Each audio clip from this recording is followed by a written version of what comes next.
Hello friends, आप सबका स्वागत है मेरे चैनल बचपन पे।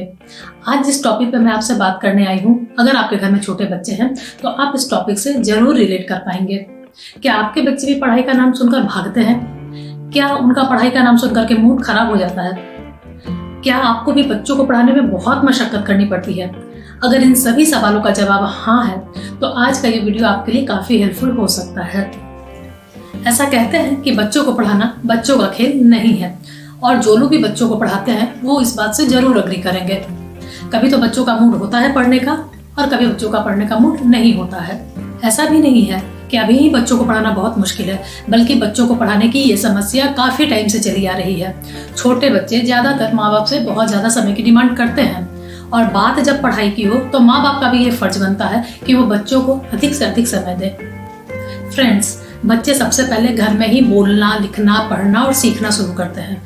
बच्चों की पढ़ाई लिखाई और सीखने की जो प्रोसेस है वो घर से ही शुरू हो जाती है। ऐसा कई बार आपने देखा होगा कि जब आप अपना कीमती समय निकाल करके बच्चों को पढ़ाने के लिए बिठाते हैं तो बच्चों का पढ़ने का मन बिल्कुल नहीं होता।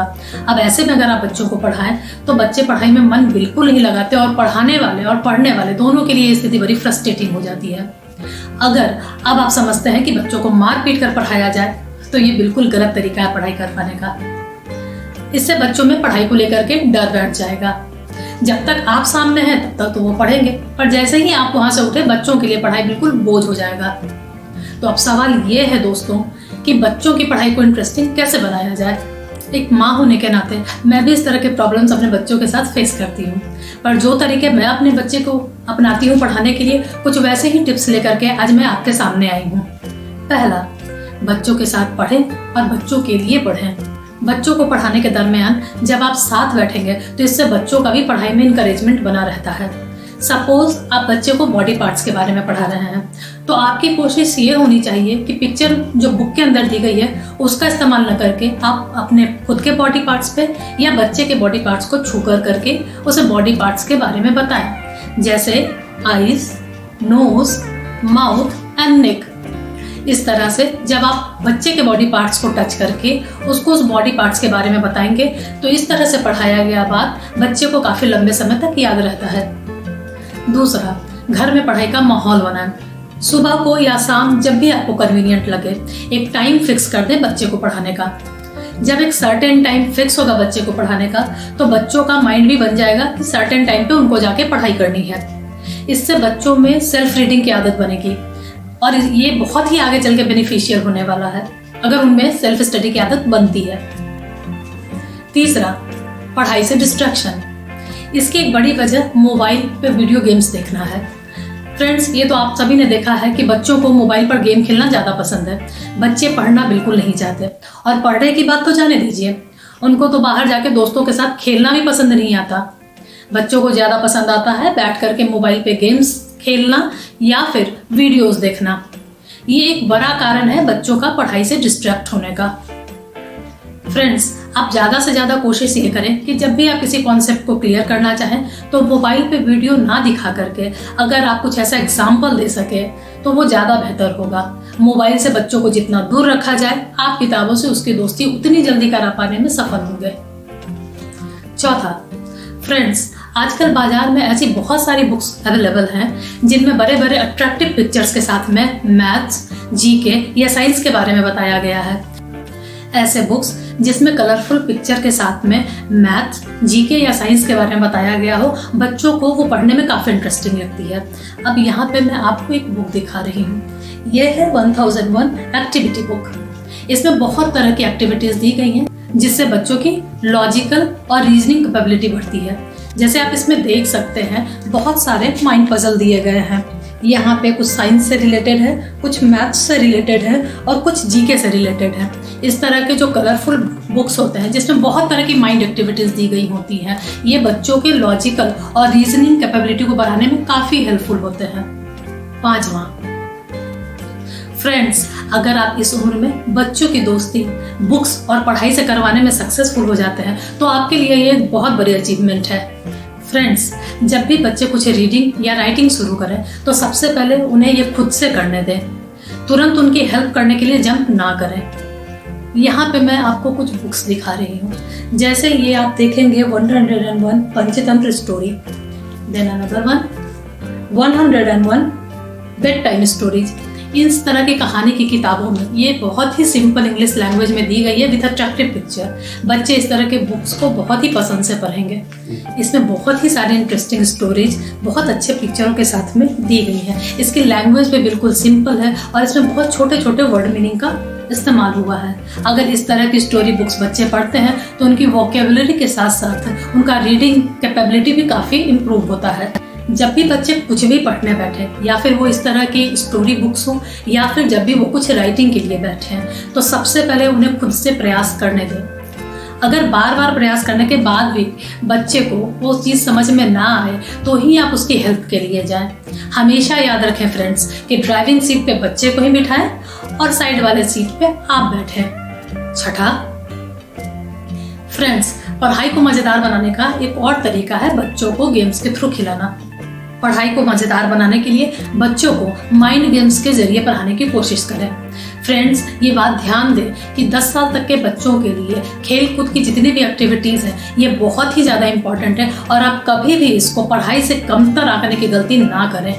ऐसा हमेशा ही होता है कि बच्चे खेल के दरमियान ऑब्जर्वेशन के थ्रू बहुत कुछ सीख जाते हैं। अगर मैं अपनी बात करूं दोस्तों, तो मैंने अपने बच्चे को number recognition, counting, backward counting, addition and subtraction, इन चीज़ों को सिखाने के लिए लूडो गेम का सहारा लिया था। मैं बच्चों के साथ खेलती भी थी और इसके जरिए बच्चों को addition, subtraction, number recognition, backward counting, जिसमें कई बार बच्चे पजल्ड हो जाते हैं, इसमें काफ़ी हेल्पफुल रहा। इसी तरह बहुत सारे गेम्स बाजार में इजीली अवेलेबल हैं, जैसे कि building blocks, monopoly, abacus, jigsaw puzzle. इस तरह के गेम्स खेलने में गेम्स के साथ साथ मस्ती और पढ़ाई भी हो जाती है। सातवां, फ्रेंड्स, हमेशा इस बात का ख्याल रखें कि जो भी पढ़ाई का टाइम हो वो बहुत गंभीरता से ना बीते। पढ़ाई के टाइम में उस माहौल को हल्का बनाए रखें। पढ़ाई के बीच बीच में थोड़ी बातचीत बच्चों के साथ में करते रहें। ये काफ़ी हेल्पफुल होती है। ये बात ध्यान रखने वाली है कि जब आप बच्चे को पढ़ाते हैं तो ये टाइम सिर्फ पढ़ाई का नहीं होता है, बल्कि आपके बच्चे के साथ में खास बॉन्डिंग भी बनती है। आप जितना ज़्यादा उससे बात करें, जितना ज़्यादा उसके साथ समय बिताएं, बच्चे के साथ में आपकी बॉन्डिंग भी उतनी ही मजबूत बनती है। आठवां, फ्रेंड्स, जब भी आप बच्चों को पढ़ने को बिठाएं तो ये मेक श्योर करें कि पढ़ाई के बीच बीच में छोटे छोटे गैप्स बच्चों को मिलता रहे। इन छोटे छोटे ब्रेक्स में बच्चे चाहें तो अपने पसंद के कुछ खेल खेल सकते हैं। इससे बच्चों को पढ़ाई में बोरियत नहीं होती है और पढ़ाई को लेकर के उनका इंटरेस्ट बना रहता है। साथ ही साथ उनको पढ़ाई के नाम से डर नहीं लगता है। 9, कभी कभी बच्चों का पढ़ने का बिल्कुल भी मूड नहीं होता। जब बच्चों का पढ़ने का मूड नहीं हो तो प्लीज उन्हें पढ़ने के लिए फोर्स मत करें। जब उनको पढ़ने का मन नहीं हो उस दिन पढ़ाई की जगह कोई सी इंस्पिरेशनल स्टोरी सुना सकते हैं, या फिर सबसे बेहतर होगा कि आप अपने बचपन का कोई ऐसा इंस्टेंस उनके साथ में शेयर करें जब आपको पढ़ाई से मुश्किल हुई थी, आपने कैसे अपने पढ़ाई को संभाला, आपके स्कूल में आपके कैसे दिन रहते थे। इस तरह की चीज़ों को बच्चों के साथ में शेयर करें। बच्चों को इस तरह की जानकारी बहुत अच्छी लगती है और बच्चे आपके बचपन से जुड़ी इन सारी घटनाओं को सुन करके एक पॉजिटिव इनकरेजमेंट ले सकेंगे। फ्रेंड्स, इस बात का हमेशा ही खास ख्याल रखें कि जब भी बच्चे कुछ भी अच्छा करें या कुछ भी अच्छा सीखें तो उनकी तारीफ आप जरूर करें।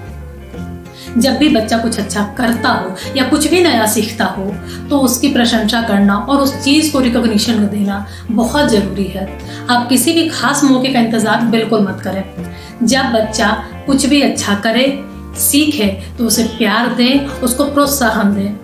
आप उसके स्कूल के मार्क्स पे ध्यान ना दें। इस समय उसकी जो रोज डे बाय डे लर्निंग हो रही है उस पे आपका ध्यान होना चाहिए। और इस तरह की चीज़ों को अगर आप इनकरेज करते हैं तो बच्चे में बहुत अच्छा इम्प्रूवमेंट आपको देखने को मिलेगा। ये आप खुद सामने से महसूस कर सकेंगे। फ्रेंड्स, अगर आपके बच्चे 5 से 10 साल के अंदर हैं तो जो भी टिप्स आज मैंने आपसे शेयर की है वो आपके लिए बहुत ही हेल्पफुल होंगे। मेरा यकीन मानिए, अगर आप इन चीज़ों को इस्तेमाल करते हैं, इन चीज़ों को, इन ट्रिक्स को अगर आप बच्चों पे आजमाते हैं तो आपको पॉजिटिव रिजल्ट मिलना बिल्कुल पक्का है। फ्रेंड्स, आज जिन सारे टिप्स एंड ट्रिक्स के बारे में मैंने आपसे बात की है, मैं उन सारों का इस्तेमाल अपने बच्चों के साथ में करती हूँ और मुझे काफ़ी इम्प्रूवमेंट दिखा है अपने बच्चों की पढ़ाई में। तो मैं आपको रिक्वेस्ट करूँगी कि आप भी इनको बच्चों के साथ में इस्तेमाल करके देखें। मेरा यकीन मानिए, आपको जरूर इससे फायदा सामने से देखने को मिलेगा। और जिन बुक्स के बारे में मैंने आज आपसे बात की और जिन गेम्स के बारे में मैंने आज आपसे बात की, वैसे गेम जो आपके बच्चे के मोटर स्किल को बढ़ाते हैं, उन सारे बुक्स और गेम्स का लिंक मैंने नीचे डिस्क्रिप्शन बॉक्स में दे रखा है। आप चाहें तो इसे चेक कर सकते हैं।